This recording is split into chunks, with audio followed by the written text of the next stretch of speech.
Bismillahirrahmanirrahim. Alhamdulillah, puji syukur dumateng Allah Subhanahu wa taala ingkang paring urip, paring napas lan paring kabudayan luhur marang wong Jawa. Para sederek sedaya, tembang dolanan cublak-cublak suweng punika sejatine dudu namung dolanan bocah, nanging wejangan kang jeru. Nanging saiki wis arang ditembangake, meh punah kalah karo lagu-lagu saka HP lan donya maya. Cublak-cublak suweng. Suweng punika anting, lambang bondo sejati. Dudu bondo emas, dudu bondo donya, nanging iman, ilmu lan hikmah. Ing ngaji Islam punika diarani al-hikmah, cahya saka Allah kang mlebu ing ati. Cublak-cublak ateges digoleki bebarengan, ora kanthi gumedhe. Ilmu sejati ora bakal teka marang ati sing kebak sombong. Kados sabdanipun Nabi, man tawadda alillah rafa'ahullah. Sapa sing andhap asor amarga Allah bakal diangkat derajate. Suwenge ting glenter. Bondo sejatine ana ing sakupenge lan ana ing jero awak dhewe, nanging manungsa ora ngerti. Wong Jawa ngendika adoh tanpa wangenan, cedhak tanpa senggolan. Ing tasawuf iki padha karo ma'rifatullah, ngerti marang Gusti liwat ati, dudu mung liwat lisan. Mambu ketundung gudel.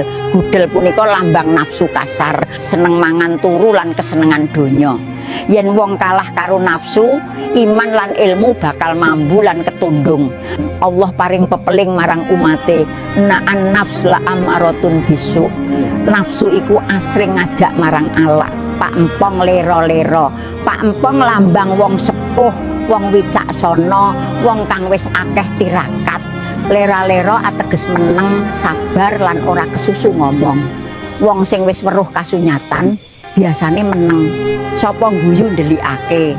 Sing guyu lan pamer biasane ora duweni bondo sejati. Wong sing tenanan sugih iman, atine andhap asor lan ati-ati. Nabi ngendika, al haya'u minal iman. Rasa isin lan ora gumedhe iku bagian saka iman. Sir-sir pong dele kopong. Dele kopong iku wong sing katon urip nanging kosong atine, ora ana dzikir, ora ana eling. Sir-sir ateges eling lan waspada bali marang Allah sadurunge urip iki rampung. Saiki tembang iki wis ora ana ing lambe bocah-bocah.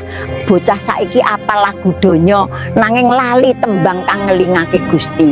Innalillahi wa inna ilaihi rajiun.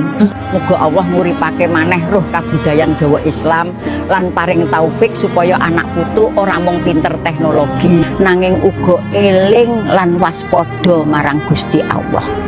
Allahumma ihdina siratal mustaqim lan paringono iman kang tetep nganti pungkasan. Amin ya rabbal alamin.